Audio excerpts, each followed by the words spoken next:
Now, I don't know about you lot, but being born in 1974 and spending a good chunk of my childhood and teenage years playing computer games on my home micro of choice, the creation of the actual games was, and still is to a certain extent, a real sense of wonderment.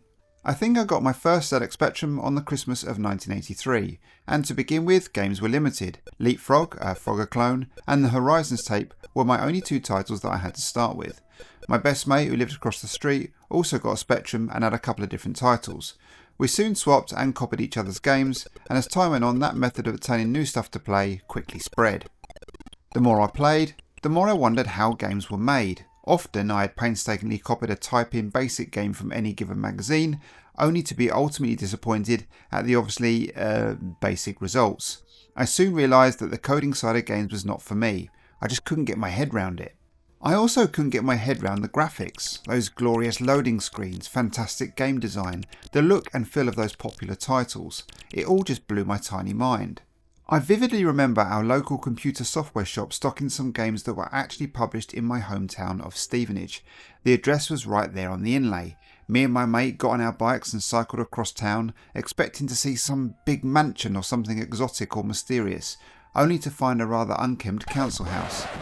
This didn't stop us dreaming though. What must it be like working for one of the big software houses? What would it be like working for Ocean Software?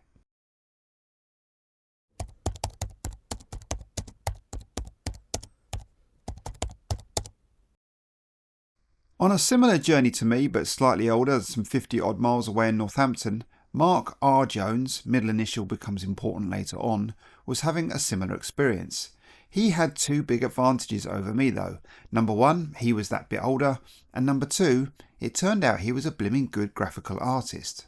Towards the end of 1983, more and more kids at the boys' school a 13-year-old Mark attended were getting into home computers. Many brands flooded the market back in those early 8-bit days, as various companies tried to convince you that their home computer had the best games and software to help you do your homework or the family accounts. Having seen a Dragon 32, a VIC-20 and a ZX Spectrum in action at various friends' houses, it was the ZX Spectrum that really left a mark on Mark. Even his close cousin had one. There was not a Commodore 64 in sight. The Spectrum was therefore the obvious choice for him. After some persistent badgering of his parents, a quick trip into town duly followed to compare the prices between the different retailers before Mark was surprised with his very own rubber-keyed 48K ZX Spectrum by his mum and dad mid-April 1984. With just the rather dull Horizons tape, Sir Clive never liked the ZX Spectrum being a gaming machine. Clive Sinclair, the man who brought you Jet Set fucking Willy. Mark had to wait until he managed to get some games copied from friends who had already built up a decent library. Jet Set Willy was the first game he played from one of these copies, purely down to the time spent copying the protection card that Jet Set Willy relied on to work. With hours spent just wandering around the huge mansion in Jet Set Willy, the gaming seed had been very firmly planted.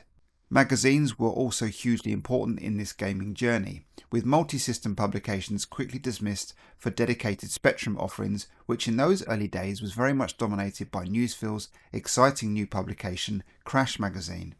It was vital with so much choice on offer to read what games are worth parting with your birthday money for. Mark chose wisely for his first purchase with new generation's bin man classic Trashman. His second game? Yeah, not so much, and a lesson eventually learned about blind buying games based on their front cover or premise. It's interesting here though, as Mark's heart sank as soon as he saw the loading screen. Often this was the first real glimpse of what awaited you after the long loading time. If the loading screen was crap, it certainly made you nervous about what was to follow. Perhaps an important lesson that would follow Mark into his career maybe. This was not always the case though. For example, Houston's 1984 title Avalon was another highly anticipated title with annoying non-photocopyable code sheets that was even more painstakingly hard to emulate. The game didn't have a loading screen at all, which surprised him. It didn't disappoint though and was a firm favourite of Mark's for some time. As his game library grew, he started to understand the real difference in quality different publishers offered. Ultimate Play the Game titles were always popular, with their elegant box art, fantastic loading screens and highly polished games. Nightlaw was a truly groundbreaking moment for Mark when he eventually played it at his friend Adrian's house. Mark had kept in touch with a middle school friend called Adrian Singh when they both changed schools, and Adrian later went on to feature in Sinclair User as Mr. Poke and wrote a majority, if not all, of the yellow Poke City cards that came with the magazine for a time. When Adrian got hold of original copies of both Nightlaw and Underworld for an hour or so, Mark raced round to his house to get a copy straight from the original cassette, as Ultimate had finally upped their game with making copies harder, so it was important to get a copy from the original. When they loaded the game up, they were both blown away. It felt like they were controlling a cartoon, all from the little rubber key black box next to the TV. This continued with games like Turn Our Nog and its next level character animations that really fascinated Mark as he questioned or tried to work out how the clever animations were actually done. Adrian was getting more and more interested in the coding elements of games and was learning Z80 machine code. This mostly went straight over Mark's head though, but he was keen to learn something about game design himself and turned his attentions to creating Spectrum graphics. This fascination grew even more when one evening he accidentally caught Commercial Breaks: The Search for Santa Software on TV just after the start.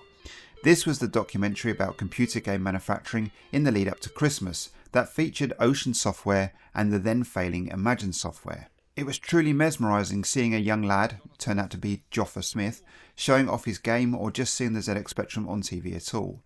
It really was a defining moment that exemplified how big the computer craze was that swept throughout the UK. By the time Mark was 15 in 1985, his interest in all things ZX Spectrum was at a new height. He managed to get hold of a pirate copy of Melbourne Draw from a friend at school and went about creating his first Spectrum graphics. Using a black and white comic book story from the Hall of Horrors 1982 special, he quickly realised that getting artwork from paper to computer screen was a longer process than he thought. After quite a lot of practice though, he was finding it easier to get something looking half decent. Mark started to load his favourite commercial loading screens into Melbourne Draw and study them, taking all the attributes off to see what the drawing itself looked like underneath before all the colour was added. By doing this, he found out exactly how the talented authors had constructed them, and this helped enhance the quality of his own work. He still had a lot of practicing to do before even hoping to match the quality of his favourite commercial creations though.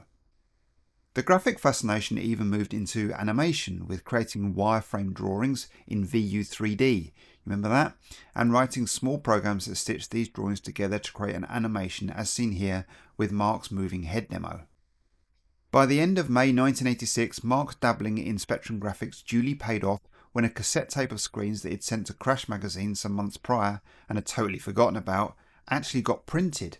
4 of their favourites were dedicated to a full-page spread, much to Mark's astonishment. Blown away that the bragging rights with friends would go off the scale being featured in Crash magazine, but at the same time annoyed that certain colour choices went unnoticed when he checked the colours used from his black and white TV in his bedroom to the colour one in the lounge. Magenta shadows on the Ghost and Goblin headstones annoyed the hell out of him, but it was another lesson learnt to really check your work. It also made him see his work differently in print and in the public eye. I mean, could he have added more detail, not given up when moderately happy, etc, etc. The write-up mentioned that he was about to leave school and that he was looking for a job as a screen designer. Interested software houses were definitely going to ring Crash and they would pass his details on for sure. It was the actual Elite Ghosts and Goblins loading screen that gave him the belief that maybe, just maybe, designing Spectrum graphics could be a job. Having loaded up Elite's arcade conversion, he noticed that the loading screen could certainly be improved, and he went to town making a better version. The finished result made him realise that this was the first time he had produced a loading screen that, in his opinion, was better than the one featured on the real game. Maybe this could be a career after all. A bonus mention came in the September Crash Edition 2, when Melbourne House's music box was re-reviewed because of the release of the 128K version. Mark had dabbled in this too and sent out some tunes Crash's way with a poke tip about the software. Both got a mention and possibly added another string to his bow of job possibilities. Now, talking of job possibilities, O-level exams came and went, with Mark doing just about enough to get okayish grades.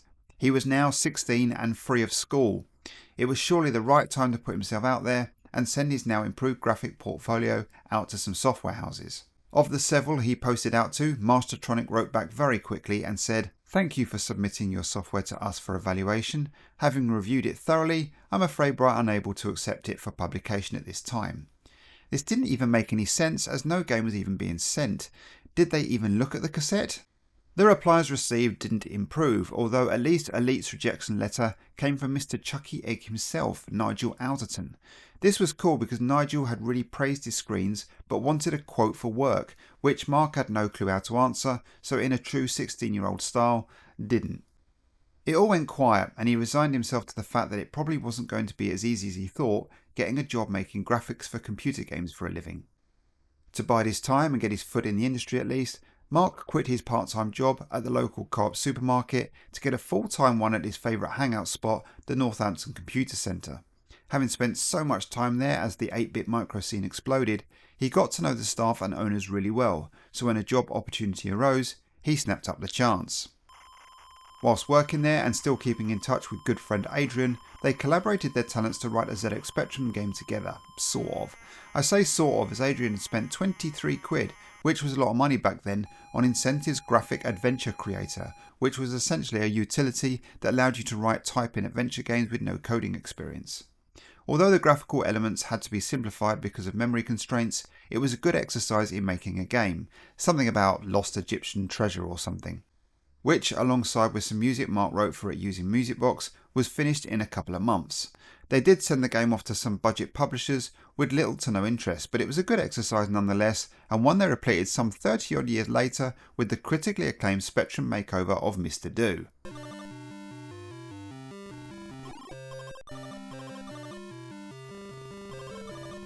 Now, at the tail end of 1986, the quality of Spectrum games being released was certainly on the downward shift. It seemed less and less likely that publishing houses you held in high esteem were still churning out good games every release. The most notable of these suffering publishing houses was Ocean Software. For every Great Escape, Cobra and Batman, they also released Highlander, Street Hawk, Knight Rider and Miami Vice. You'll notice that a lot of these games were movie, TV licenses or arcade conversions which flooded the market at this point. Ocean just didn't have the in-house staff to cope with the workload of obtaining so many licenses presented, so work was farmed out to third-party teams which presented a multitude of new problems. I mean, back then with slow communication methods, it was easy for these third parties to fob Ocean off and not meet deadlines, and there were too many back and forth communication issues for the system to really work. At that time, software manager at Ocean, Gary Bracey, decided to look for talent to bring in-house only, get more talented programmers, artists, etc. to work at Ocean, and cut out all these third-party issues. This was really Ocean's third distinct period, according to Mark, the first being the classic years from Hunchback, Decathlon, right up to Mikey and Hypersports. The second being the hit and miss period between 1986 through to mid-1987, and the third period being the one where Mark gets involved, the golden period, where things got really good again, right up to the start of the 90s, where beyond that their fourth period started when they started floundering again after not tackling the console market properly. So, acting out on his plan to get more in-house staff recruited at Ocean, it was then on January the 2nd, 1987 that Mark received a letter from Gary that would change everything in a flash. Ocean had finally written back after seeing his Spectrum graphics demo months before, but there was a catch. Gary writes, "I have come to the conclusion that the only way to deviate this situation is to employ artists on an in-house basis only. That would mean the relocation to Manchester must be considered, and in return we would offer the security of a good regular salary with possible bonuses and assistance in finding accommodation." Mark had always assumed he could work from home if he was ever offered a position, but now he had an important decision to make at the tender age of just 16 years. Manchester was a long way from home from Northampton.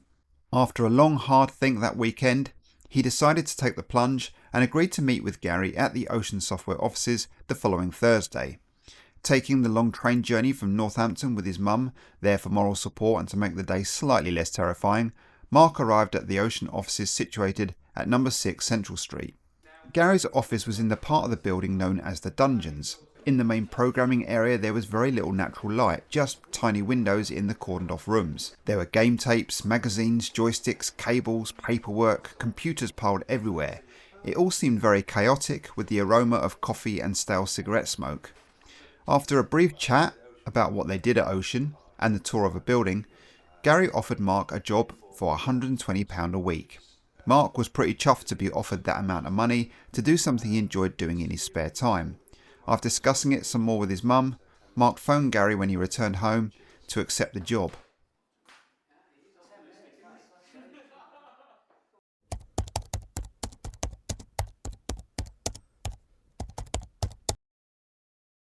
So it was then, on the 18th of January 1987, Mark was dropped off by his mum and dad at the New Manx Hotel that Ocean Software were providing as temporary accommodation with nothing but his essentials: clothes, Crash magazine, and of course his 128K Spectrum.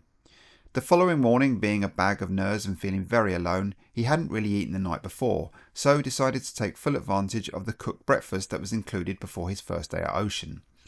This, mixed with the journey into the office on a bus full of smoking students, did not sit well on his already a nervous stomach. Feeling dizzy and sick, he got off the bus early in case he actually was, and took a moment to feel better. The only problem now was he was due to start on his first day in 10 minutes, and he was a good 20 minutes walk away. So, late, hot and sweaty, and still not feeling great, he really felt that first impression of him was not going to be good. But Gary and Lee Cowley, who was charged to look after him, didn't even bat an eyelid. This was an early indication of the relaxed nature of the working environment he would have at Ocean. It was Lee Cowley, who was seemingly involved in everything at Ocean, that had seen Mark's demo cassette and got him the job. He sorted Mark out with the Spectrum Plus 2, a working interface 1 and a microdrive for saving work on. The way it worked for anyone doing any graphics is that they would be paired up with a Z80 programmer and they would work together on the game in question. As he was new, there was no pairing as yet, so small tasks were found for him to do. The first task was a loading screen for the ZX Spectrum game called Say No to Strangers. I say game on the loosest terms, as it was a multiple choice thing that was pretty basic to say the least. It was an educational piece that Ocean somehow got involved in for the Thetford Crime Prevention Panel.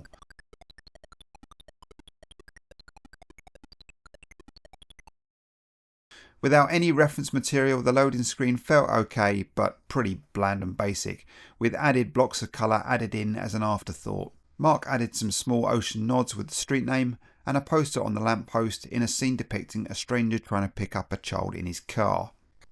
Mark's next assignment was slightly odd too.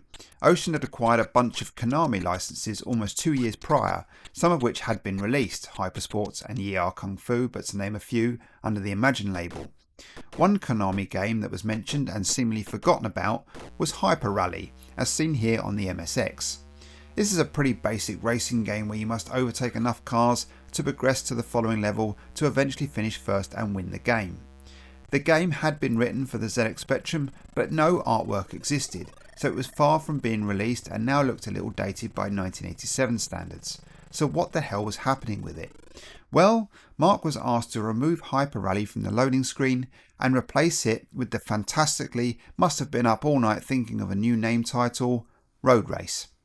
Having deemed the game not good enough for commercial release and looking at redeeming some of the development costs that originally went into the game, Ocean had struck up a deal with Your Sinclair magazine for the game as an exclusive cover tape.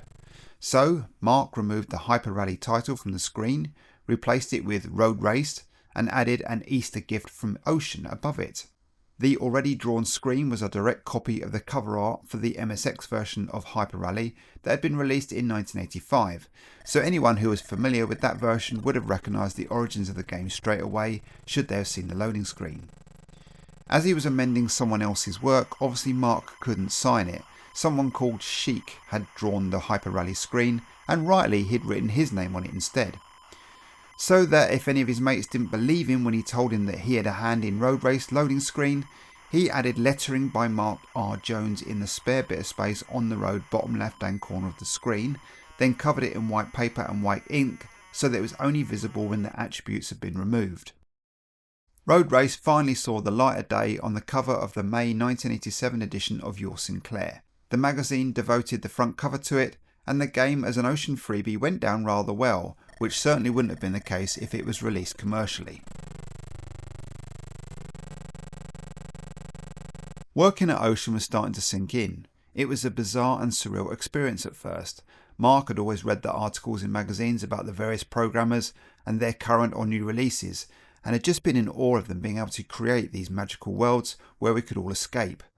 And now here he was amongst them, having tea breaks with them, hanging out with them, even soon becoming one of them himself when journalists would ask him about his projects he was working on. It was a very exciting and bizarre time. So towards the end of his first week, a game about stranger danger and a reworded arcade reject under his belt, the next one would be slightly more demanding.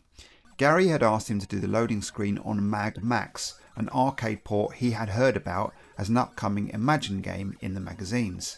This could be a really popular game, seen by thousands up and down the country. This was his big opportunity to show what he could do. He could not muck this up. To say it was a daunting task was an understatement. So what was the process to make sure the loading screen was as good as it could be? First, he needed to see the Bob Wakelin artwork. This was the first challenge, as advertisements to be used in the magazine had this kind of block design that duplicated the image. This wouldn't work for the loading screen, so he had to source a more original print of it. Once one was found, he loaded up three graphic utilities: Melbourne Draw, the Art Studio and the Artist 2, as all did odd bits better than the other. Other artists at Ocean were keeping an eye on this one, sizing Mark up. This was certainly going to be a piece of work that he was going to be judged on. This was the only time Mark really felt any pressure at Ocean. Time just flew by, with lunch hours used staring at magnified portions of the screen. Often it would help to take a break from the screen, go and see what others were doing and come back. This approach would often show glaringly obvious changes to be made that wouldn't be noticeable unless you gave your eyes a break from it. The only major change from the original artwork he would make would be straightening the main character's right arm. In the original illustration, it's at a diagonal angle. Mark figured that by straightening the arm, it would make dealing with the ZX Spectrum's attribute boundaries a lot easier, which it actually did. It took roughly 3 days to complete, with the last few hours spent tweaking the odd pixel here and there.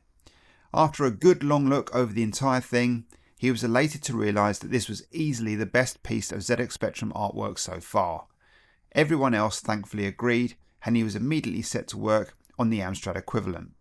This caused a few problems at first, as he'd never used an Amstrad CPC, let alone produced any graphics using proper coloured pixels before, being used to the ZX Spectrum's 2 colours per 8x8 character square colouring facility.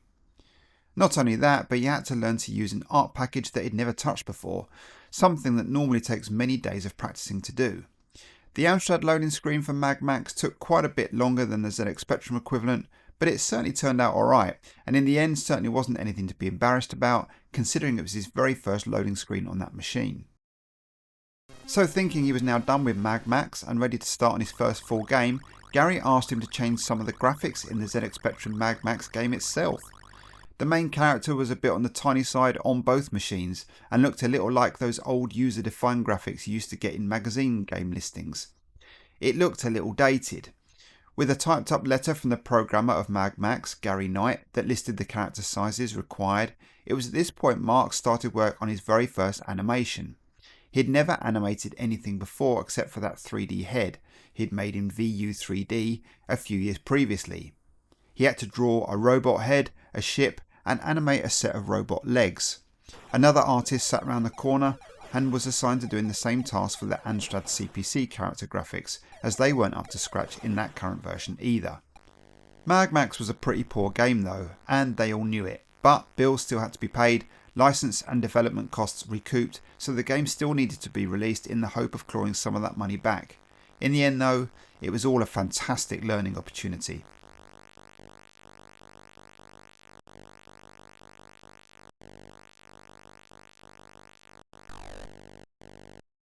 One evening, whilst bored in his lonely hotel, Mark was messing about on Melbourne House's Wham! The Music Box utility on the ZX Spectrum with the music from the arcade game Arkanoid.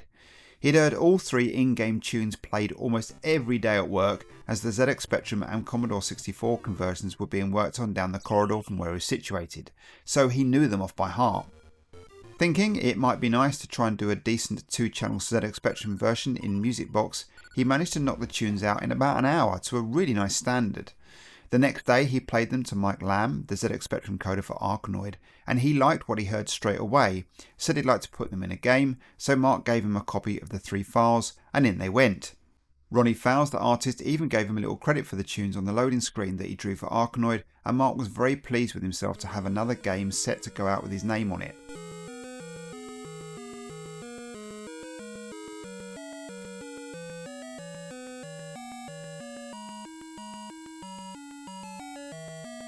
Now, that's not to say Mark worked on the Commodore 64 version of the game, for all you lovers of all things beige who might be watching.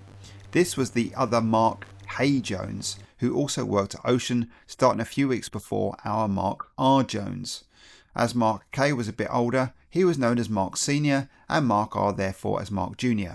To make things just that little bit more confusing, in a push to get Mark Jr. out of the hotel accommodation, he was convinced to look for a flat with Mark Sr., who also needed a more permanent residence. I imagine checking the post was fun in their flat. So, still Arkanoid related, one morning Gary came into the office and announced he had the new Ultimate game. Everyone was excited at the prospect of seeing it, as nothing had been mentioned anywhere about a new game being released. There was no loading screen, which was odd, and the in-game music just stated, designed and programmed by KB Ram. Who the hell was KB Ram? The game was called Wipeout, and when it started up, there was a deathly silence, as the game was an Arkanoid clone. Ocean had paid good money for the Arkanoid license, and in all honesty, this one looked better, with nice background graphics. An annoyed Gary turned the game off and took it with him to his office.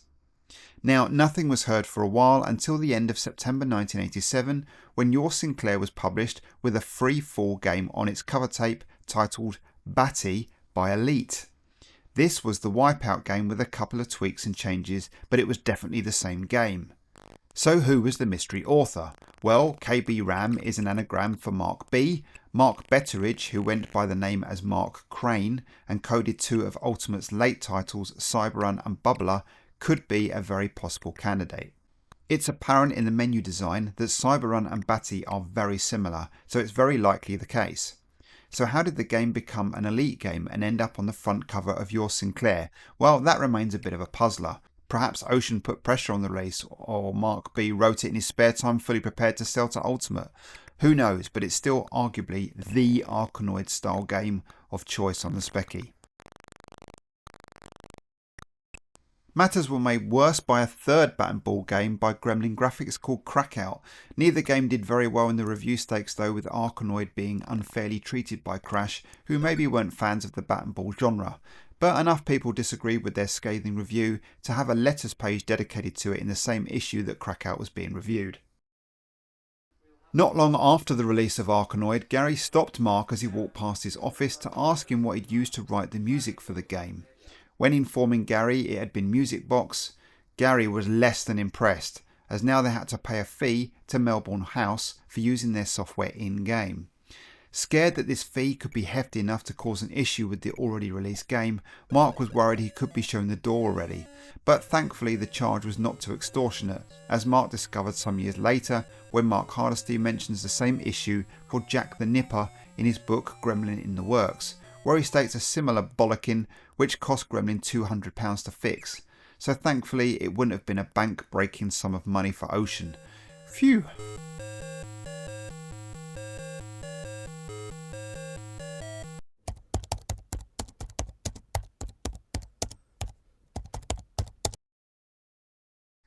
During 1986 and up to around the middle of 1987, the original machines that Ocean coders used to write Z80 on for the ZX Spectrum and Amstrad CPCs were Tatung Einsteins.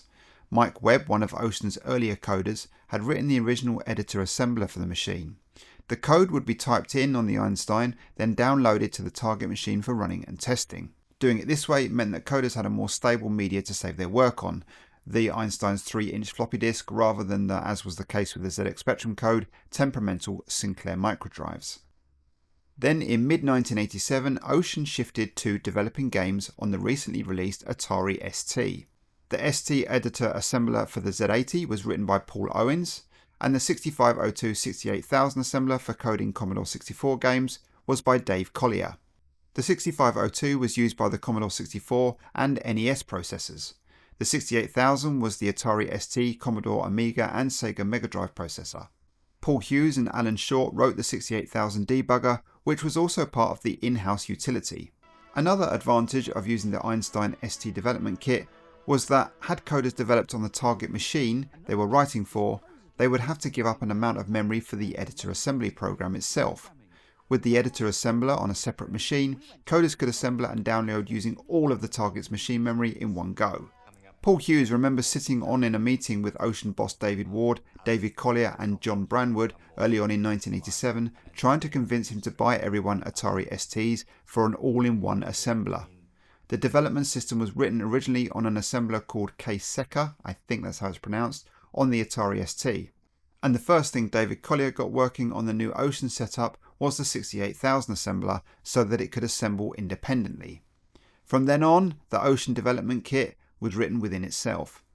The system could also assemble Z8, which was the Nintendo Game Boy CPU, and the 65C816, which was the SNES's CPU, and also the 8086 for the later PCs, and the ill-fated Conix multisystem machine. When Mark's next and first proper project was being coded, an Einstein was used to write it. By the time his project after that started, Atari STs were on every programmer's desk, and the Einsteins were sitting underneath, gathering dust. The next and first proper project started with some out-of-house development team called Sensible Software. They had a new, completely original game for the Commodore 64 and had worked with Ocean before on another C64 title called Parallax. Gary was really impressed with the early working version of this new game and wanted to get a ZX Spectrum and Amstrad conversion done. Sadly, there was no Amstrad programmer free though, so that went to an out-of-house developer, which may have been a decision Gary would later regret. The Spectrum conversion went in-house though, and Mark was teamed up with a new programmer called Steve Watson. The game was of course Whizball. Moved together into a side office, Mark's first task was to get the main character drawn and animated in rotation through a whopping 16 frames, which on reflection was a lot of frames for one character in a Specky game. After hours of work, the first attempt had to be scrapped as he'd drawn it as a line graphic, black ink on white paper with the inside of the Whizball hollow. The problem here was that if you put Whizball on a black screen, they would be the same colour and thus not seen. He had to set his paper to black and draw in white ink on the computer screen in order for it to look as it should in-game. Having done very little animation work, Mark got quite a lot of help and support from other artists. Most notably Simon Butler, who had started at a similar time but had lots more experience working at the original Imagine office, Denton Design and Canvas prior to joining Ocean. Mark had bought games he had done graphics for, The Neverending Story, Cosmic Wartoad and Nomad, and here Mark was working with him and getting so much valuable help. So it was then that the second attempt of the Whizball character was completed after a week or so, changing a pixel here or there. This one was actually going into game. In order to draw and animate the sprites on the ZX Spectrum, some of Ocean's in-house programmers, mainly Joffa Smith and Paul Owens, had amended Melbourne Draw, a commercial drawing package from 1983 by Melbourne House, to enable you to do so. They had written some extra features not featured in the released version to extend its capabilities so you could grab part of the screen, store it into memory, then place them on top of each other at varying speeds, so you were able to see if it looked right animating. This expanded version was renamed Ocean Draw. This program may have disappeared forever had Mark not kept the copy salvaged from one of his old microdrives many years later. Ocean Draw was definitely used to draw the animated sprites used in the Spectrum version of games like Short Circuit, Whizball, Arkanoid, Athena, Grisor, Arkanoid 2, Revenge of Doe, Vindicator, and probably many others. Later on it was expanded even more to include a map editor by Mike Lamb, thus the name of that version being Mike's Map Editor. This iteration of the program was used to create the maps in Renegade, Grisor, Target Renegade and the scrolly shoot 'em up section in the Vindicator, and others probably too. If you want to play with it you can, I'll link it in the description where you can get it, and a short tutorial from Mark II. Every so often the latest iteration of the Commodore version of Whizball would arrive with new levels and baddies, so Mark would have to draw these out with a pencil and a piece of paper from the screen in order to translate them onto the Spectrum. He did the Catlight, a yin-yang ball, the sprite that would appear if you took too long, and lots of the baddies. The only headache now was having to get the impressive Mount Rushmore graphic translated across. The Commodore 64 version looked amazing, so the ZX Spectrum equivalent had to be spot on as well. After an hour or so of tinkering about, it was all looking a bit pathetic. Having spent the whole morning trying to do it by hand, Mark found a possible solution that involved a bit of cheating but would save lots of time. He stuck with a tape a piece of acetate to the Commodore 64 television screen, played the latest Whizball demo and paused it when the Mount Rushmore was on the screen. He then traced the graphic onto the acetate with a permanent pen and then stuck the acetate onto the ZX Spectrum monitor and drew round the traced image onto the blank screen. Once he had the main shape, he could then fill in the detail using the traditional method. I mean, it was a crude way of getting the desired result, but hey, it worked. So finally, the Commodore 64 version was completed, and it looked incredible. There was really no other game like it. All the Spectrum graphics were done, but the game had really fallen behind, with Steve not making as much progress as everyone had thought. On top of all this, it all looked a bit, meh. For example, there was no bonus screen and the baddies kept disappearing and reappearing on screen. Steve simply said they were just hyperspacing. No, they're just broken. Things got worse when Mark left his payslip visible on the desk, only for Steve to have a nose and realise this young graphic upstart was on more money than he was. He was finally given a pay rise to stop him leaving, but not before bollocking number 2 came Mark's way from Gary. Then, one morning, out of the blue, Steve just didn't turn up for work. Then the next, and then the next day.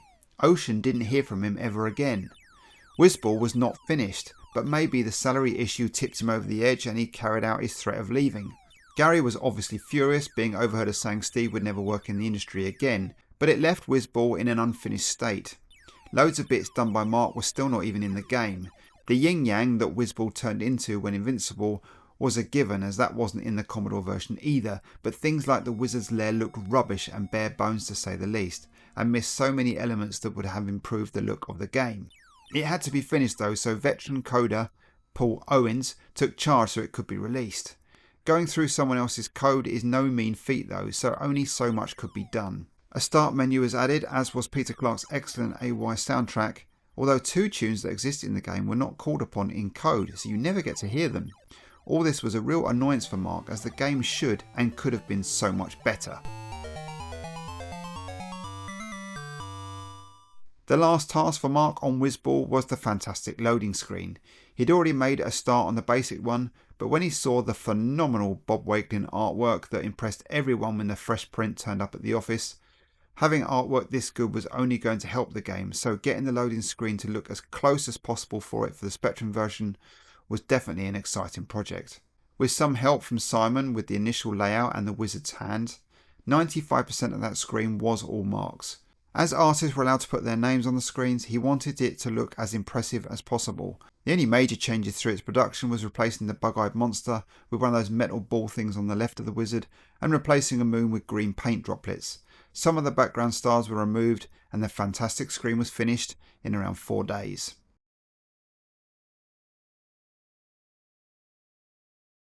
In between some of the negative stuff that was going on, some positives arose too.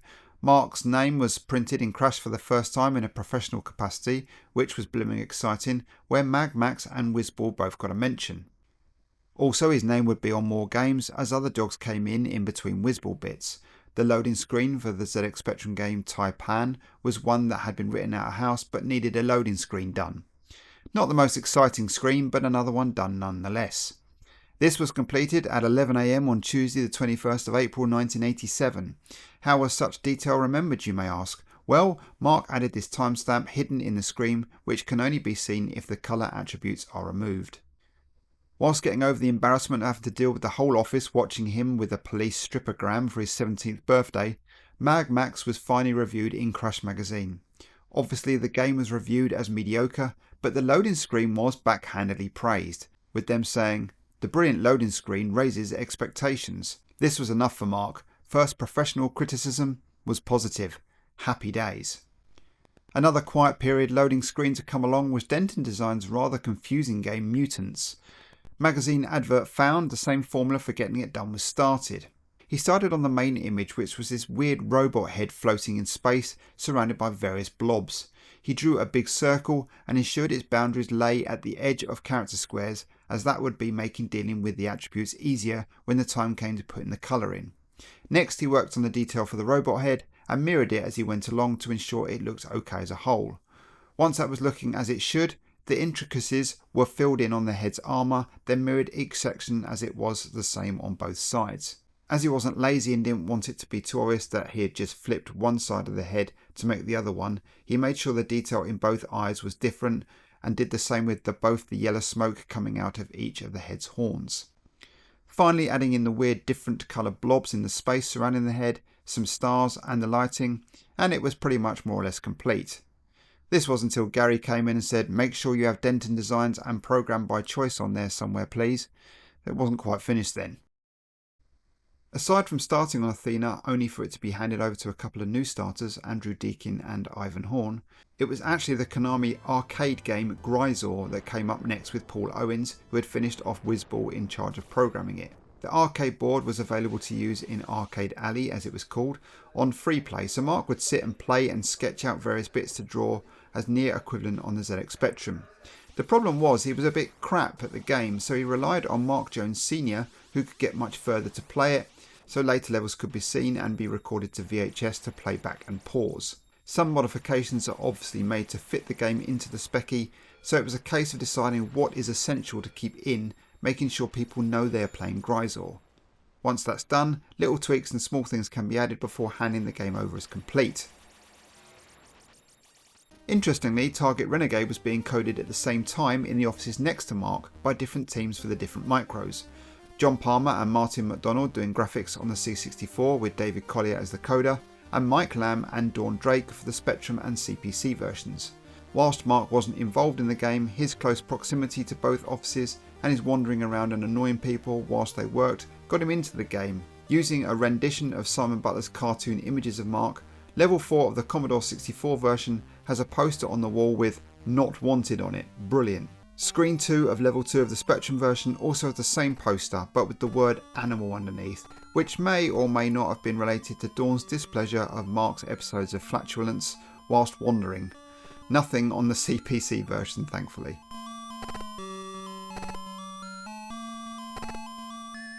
Gryzor proved to be a frustrating project, with animations and graphics constantly cut back to try and fit the vision of what to be included in the game. 8-frame animated explosions were cut back to 4, so it didn't look as good. 4-frame running animations chopped into 2, so the main sprite didn't look as good and was also disappointing. An animated baddie was left out, dead main character sprites or animations when jumping down a level, all removed. Lots of pickups and gun graphics were never made either. To make matters worse, Crash asked for a playable demo which was agreed and advertised for their issue 44 magazine, but for whatever reason it didn't get finished in time, which must have pissed Crash off somewhat. Once again, a loading screen was produced from Bob Wakeling's artwork, which had overlaid onto the original arcade game artwork also. This was another fantastic loading screen under Mark's belt. Unfortunately, the finished game itself turned out a little underwhelming. So many cuts were made graphically that Mark felt it looked a little bland, with lots of unnecessary graphic flickering as it scrolled, which was a big shame.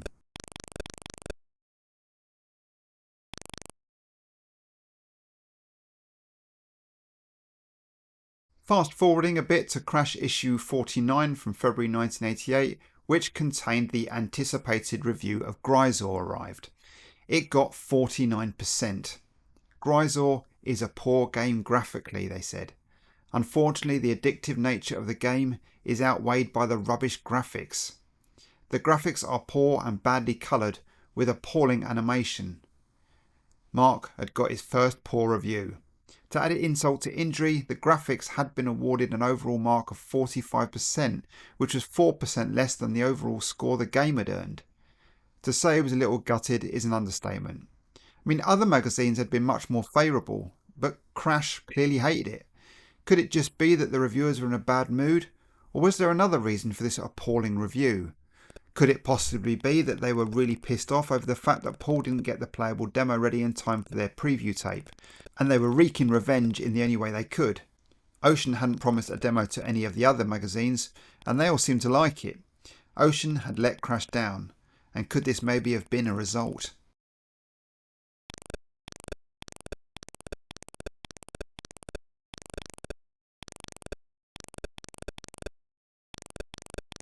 At least the magazine reviews for Whizball were much more positive as they came out, and it gained a crash smash in issue 45 from October 1987 with a score of 88% for the graphics and an overall mark of 92%. Happy days.